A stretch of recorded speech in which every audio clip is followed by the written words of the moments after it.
ಸಾಹಿತ್ಯ ಲೋಕಕ್ಕೆ ಮಾಸ್ತಿ ಅವರೇ ಒಂದು ಆಸ್ತಿ. ತಮ್ಮ ತಾಯಿ ನುಡಿ ತಮಿಳು ಭಾಷೆಯಾಗಿದ್ದರೂ ಕನ್ನಡವನ್ನು ಹೃದಯದಲ್ಲಿ ಇಟ್ಟು ಪ್ರೇಮಿಸಿದವರು. ಕನ್ನಡ ಸಾರಸ್ವತ ಲೋಕಕ್ಕೆ 4ನೆಯದಾಗಿ ಜ್ಞಾನಪೀಠ ಪ್ರಶಸ್ತಿಯನ್ನು ತಂದುಕೊಟ್ಟಂತಹ ಮಾಸ್ತಿ ವೆಂಕಟೇಶ ಅಯ್ಯಂಗಾರ್ ಇವರ ಕುರಿತಾದ ಸಂಪೂರ್ಣವಾದ ಮಾಹಿತಿಯನ್ನು ಇಂದಿನ ವಿಡಿಯೋದಲ್ಲಿ ತಿಳಿದುಕೊಳ್ಳೋಣ. ಅದಕ್ಕೂ ಮುನ್ನ ನೀವಿನ್ನು ಪೂರ್ಣಿಮಾ ಕನ್ನಡ ಜಿಜ್ಞಾಸೆ ವಾಹಿನಿಗೆ ಸಬ್ಸ್ಕ್ರೈಬ್ ಆಗಿಲ್ಲ ಅಂದರೆ ತಕ್ಷಣ ಸಬ್ಸ್ಕ್ರೈಬ್ ಮಾಡಿಕೊಳ್ಳಿ.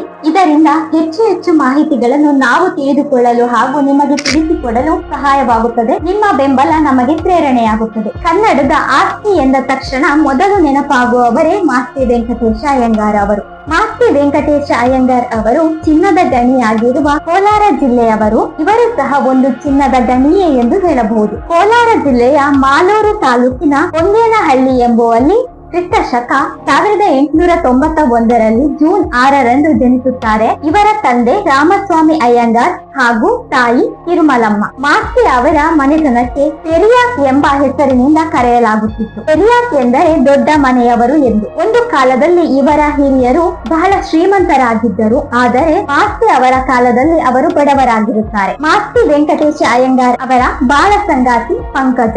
ಈ ದಂಪತಿಗಳಿಗೆ ಒಟ್ಟು 6 ಜನ ಹೆಣ್ಣು ಮಕ್ಕಳಿರುತ್ತಾರೆ. ಇವಿಷ್ಟು ಮಾಸ್ತಿ ಅವರ ವೈಯಕ್ತಿಕ ಜೀವನದ ಕುರಿತಾಗಿ. ಮಾಸ್ತಿ ಅವರ ಓದು ಹಾಗೂ ಶಿಕ್ಷಣದ ಕುರಿತು ನೋಡುವುದಾದರೆ, ಅವರ ಹುಟ್ಟೂರಾಗಿರುವ ಹೊಂಗೇನಹಳ್ಳಿಯ ಶಿವಾರ ಪಟ್ಟಣದಲ್ಲಿ ಪ್ರಾಥಮಿಕ ಶಿಕ್ಷಣವನ್ನು ಪಡೆದುಕೊಳ್ಳುತ್ತಾರೆ. ಮಳವಳ್ಳಿಯಲ್ಲಿ ಇಂಗ್ಲಿಷ್ ಲೋಯರ್ ಸೆಕೆಂಡರಿ ಶಿಕ್ಷಣವನ್ನು ಪಡೆದುಕೊಳ್ಳುತ್ತಾರೆ.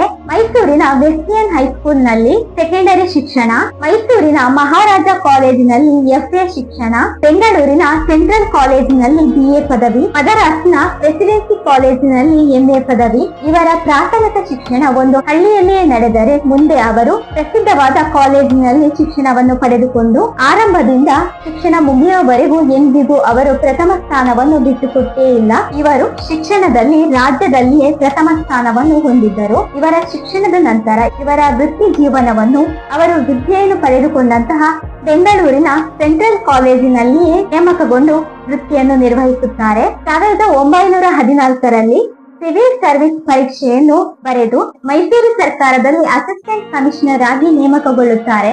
ಹೀಗೆ ಇವರು ವೃತ್ತಿ ಜೀವನದಲ್ಲಿ ಇರುವಾಗ ನಡೆದ ಒಂದು ಘಟನೆಯೇ ಮುಂದೆ ಇವರು ಕನ್ನಡ ಸಾಹಿತ್ಯವನ್ನು ಆರಂಭಿಸುವಂತೆ ಮಾಡುತ್ತದೆ. ಆ ಸಂಗತಿ ಏನೆಂದು ಇದೇ ವಿಡಿಯೋದಲ್ಲಿ ಹೇಳುತ್ತೇನೆ. ಹೀಗೆ 1914ರಿಂದ 1943ರವರೆಗೆ ಸುಮಾರು 30 ವರ್ಷಗಳ ಅವಧಿಯವರೆಗೆ ಕೋಲಾರ, ಮಧುಗಿರಿ, ಚಿಕ್ಕಮಗಳೂರು, ಮೈಸೂರು ಹಾಗೂ ತುಮಕೂರಿನಲ್ಲಿ ಅಸಿಸ್ಟೆಂಟ್ ಕಮಿಷನರ್ ಆಗಿ ಕಾರ್ಯನಿರ್ವಹಿಸುತ್ತಾರೆ. ಇದಿಷ್ಟು ಮಾಸ್ತಿ ಅವರ ವೃತ್ತಿ ಜೀವನದ ಕುರಿತಾಗಿ. ಈಗ ಮುಖ್ಯವಾದ ವಿಷಯ, ಇವರ ಸಾಹಿತ್ಯ ರಚನೆಯ ಆರಂಭ ಹೇಗೆ ಆಯಿತು ಎಂದು ನೋಡುವುದಾದರೆ, ಇಂಗ್ಲಿಷ್ನ ಪತ್ರಿಕೆಯಾಗಿರುವ ಸ್ಟ್ಯಾಂಡ್ ಪತ್ರಿಕೆಯಲ್ಲಿ ಪ್ರಕಟವಾಗುತ್ತಿದ್ದಂತಹ ಇಂಗ್ಲಿಷ್ನ ಸಣ್ಣ ಕಥೆಗಳನ್ನು ಓದುವ ಹವ್ಯಾಸವನ್ನು ಇಟ್ಟುಕೊಂಡಂತಹ ಮಾಸ್ತಿ ಅವರಿಗೆ ಕನ್ನಡದಲ್ಲಿಯೂ ಸಣ್ಣ ಕಥೆಗಳನ್ನು ಬರೆಯಲು ಪ್ರೇರಣೆಯಾಯಿತು. ಇನ್ನು ಕನ್ನಡದಲ್ಲಿ ಸಾಹಿತ್ಯವನ್ನು ಆರಂಭಿಸಲು ಇವರಿಗೆ ಪ್ರಮುಖವಾಗಿ ಪ್ರೇರಣೆಯಾದ ಸಂಗತಿ, ಆರಂಭದಲ್ಲಿ ಮಾಸ್ತಿ ಅವರು ಇಂಗ್ಲಿಷ್ ಸಾಹಿತ್ಯ ಅಭಿಮಾನಿಯಾಗಿದ್ದರು. ಮಾಸ್ತಿ ಹಾಗೂ ಕುವೆಂಪು ಅವರಿಗೆ ಆರಂಭದಲ್ಲಿ ಇಂಗ್ಲಿಷ್ ನಲ್ಲಿಯೇ ಬರೆಯಬೇಕೆಂಬ ಆಸೆ ಇರುತ್ತದೆ. ಇವರು ವೃತ್ತಿಯಲ್ಲಿದ್ದಾಗ ಕೋಲಾರ ಜಿಲ್ಲೆಯ ಮಲ್ಲಸಂದ್ರ ಎಂಬುವಲ್ಲಿ ಕಂದಾಯ ವಸೂಲಿಗಾಗಿ ಜಮಾಬಂದಿ ನಡೆಸುತ್ತಿರುವ ಸಂದರ್ಭದಲ್ಲಿ ಅಲ್ಲಿನ ರೈತನ ಬಳಿ ಒಂದು ಪ್ರಶ್ನೆಯನ್ನು ಮಾಡುತ್ತಾರೆ, ನಿಮಗೆ ಕಾನೂನು ತಿಳಿದಿಲ್ಲವೇ ಎಂದು. ಆಗ ಆ ರೈತನ ಉತ್ತರವು, ಆ ರೈತನ ಮಾತಿನಲ್ಲಿ ಜನಸಾಮಾನ್ಯರ ಅಸಹಾಯಕತೆ ತಿಳಿಯುತ್ತದೆ. ನಿಮ್ಮ ರೂಲ್ಸ್ ಗೀಲ್ಸ್ ಎಲ್ಲ ಇಂಗ್ಲಿಷ್ ನಲ್ಲಿ ಇದೆ, ನಮಗೇನು ಅರ್ಥವಾಗಬೇಕು ಎಂದು ಹೇಳಿದಾಗ ಮಾಸ್ತಿ ಅವರು ಆಡಳಿತದ ವೈಫಲ್ಯದ ಮೂಲವನ್ನು ಅರಿಯುತ್ತಾರೆ. ಅಂದಿನಿಂದ ಅವರು ಕನ್ನಡದಲ್ಲಿ ಕಾವ್ಯವನ್ನು ರಚಿಸಲು ಆರಂಭಿಸುತ್ತಾರೆ. ಆರಂಭದಲ್ಲಿ ಸಣ್ಣ ಕಥೆಗಳನ್ನು ರಚಿಸುವ ಮಾಸ್ತಿ ಅವರು ಸಣ್ಣ ಕಥೆಗಳ ಜನಕ ಎಂಬ ಬಿರುದನ್ನು ಹೊಂದಿದ್ದಾರೆ. ಸಣ್ಣ ಕಥೆಗಳ ರಚನೆ ಅವರು ಪ್ರಧಾನವಾಗಿ ಆರಿಸಿಕೊಂಡರೂ ಸಹ ಕಾವ್ಯ, ನಾಟಕ, ಕಾದಂಬರಿ, ವಿಮರ್ಶೆ, ವಿಡಂಬನೆ ಇನ್ನೂ ಮೊದಲಾದ ಹಲವಾರು ಸಾಹಿತ್ಯ ಕ್ಷೇತ್ರಗಳಲ್ಲಿ ಸುಮಾರು 123ಕ್ಕೂ ಹೆಚ್ಚು ಕೃತಿಗಳನ್ನು ರಚನೆ ಮಾಡಿದ್ದಾರೆ. ಇವರ ಮೊದಲ ಕೃತಿ 1910ರಲ್ಲಿ ರಚಿಸಿರುವ ರಂಗನ ಮದುವೆ ಕೃತಿ. ಮಾತುಗಾರ ರಾಮಣ್ಣ ಎಂಬುದು ಇವರ ಕೊನೆಯ ಕೃತಿಯಾಗಿದೆ. ಮಾಸ್ತಿ ಅವರ ಸಣ್ಣ ಕಥೆಗಳನ್ನು ಸುಮಾರು 15 ಸಂಪುಟಗಳಲ್ಲಿ ಸಂಗ್ರಹಿಸಿ ಪ್ರಕಟಿಸಲಾಗಿದೆ. ಇವರ ಕಾವ್ಯ ಸಂಕಲನಗಳು ಭಿನ್ನಹ, ಮನವಿ, ಅರುಣ, ತಾವರೆ, ಸಂಕ್ರಾಂತಿ, ನವರಾತ್ರಿ, ಚೆಲುವು, ಸುನೀತ, ಮಲಾರ, ಶ್ರೀರಾಮ ಪಟ್ಟಾಭಿಷೇಕ ಇವರು ರಚಿಸಿರುವ ಜೀವನ ಚರಿತ್ರೆಗಳು, ರವೀಂದ್ರನಾಥ ಠಾಗೂರ್, ಶ್ರೀರಾಮಕೃಷ್ಣ, ಕನ್ನಡದ ಸೇವೆ, ವಿಮರ್ಶೆ, ಜನತೆಯ ಸಂಸ್ಕೃತಿ, ಜನಪದ ಸಾಹಿತ್ಯ, ಆರಂಭದ ಆಂಗ್ಲ ಸಾಹಿತ್ಯ ಇವೆಲ್ಲವುಗಳು ಮಾಸ್ತಿ ಅವರ ಪ್ರಬಂಧಗಳು. ಮಾಸ್ತಿ ಅವರ ನಾಟಕಗಳಲ್ಲಿ ಕಾಕನ ಕೋಟೆ ಎಂಬುವಂತದ್ದು ಮರೆಯಲಿಕ್ಕೆ ಇಲ್ಲ. ಇದು ಒಂದು ಚಲನಚಿತ್ರವಾಗಿಯೂ ಪ್ರದರ್ಶನಗೊಂಡಿದೆ.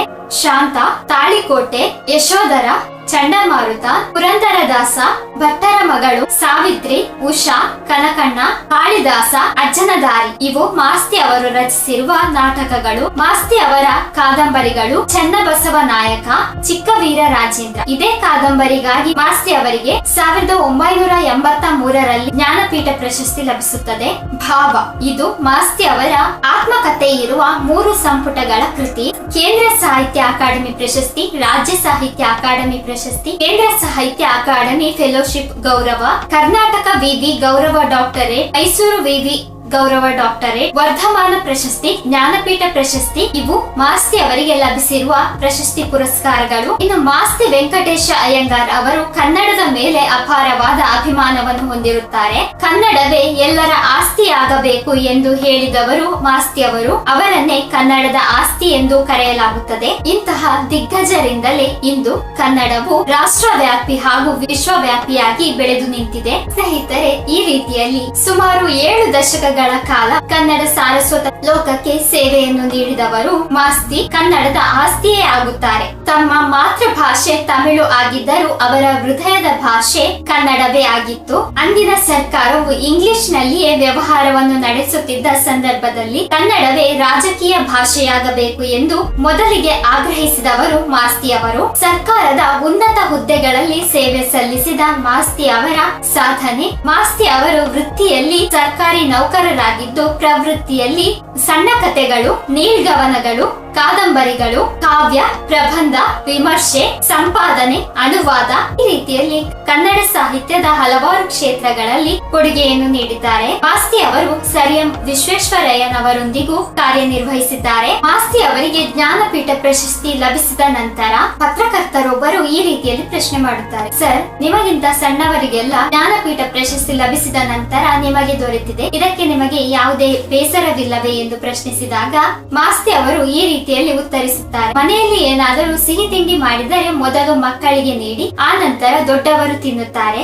ಅದೇ ರೀತಿಯಲ್ಲಿ ಆ ಪುಟ್ಟ ಮಕ್ಕಳು ಸಂತೋಷಗೊಂಡ ಮೇಲೆ ಮನೆಯ ಹಿರಿಯರು ತಿನ್ನುತ್ತಾರೆ, ಇಲ್ಲೂ ಅಷ್ಟೇ ಎಂದು ಉತ್ತರಿಸುತ್ತಾರೆ. ಕರ್ನಾಟಕದಲ್ಲಿ ಕನ್ನಡಿಗನೇ ಸಾರ್ವಭೌಮನಾಗಬೇಕು, ಕನ್ನಡವೇ ಮೊದಲಾಗಬೇಕು, ಕನ್ನಡವೇ ಎಲ್ಲರ ಕುಲವಾಗಬೇಕು ಎಂದು ಹೇಳಿದವರು ಮಾಸ್ತಿ ಅವರು. ಸ್ನೇಹಿತರೆ, ಇದಾಗಿತ್ತು ಕನ್ನಡದ ಆಸ್ತಿ ಮಾಸ್ತಿ ವೆಂಕಟೇಶ ಅಯ್ಯಂಗಾರ್ ಅವರ ಜೀವನದ ಕುರಿತು. ವಿಡಿಯೋದಲ್ಲಿನ ಮಾಹಿತಿಯು ನಿಮಗೆ ಇಷ್ಟವಾಯಿತೆಂದು ಭಾವಿಸುತ್ತೇನೆ. ವಿಡಿಯೋ ಇಷ್ಟವಾಗಿದ್ದರೆ ತಪ್ಪದೆ ವಿಡಿಯೋಗೆ ಲೈಕ್ ಮಾಡಿ, ನಿಮ್ಮ ಆತ್ಮೀಯರಿಗೂ ಶೇರ್ ಮಾಡಿ.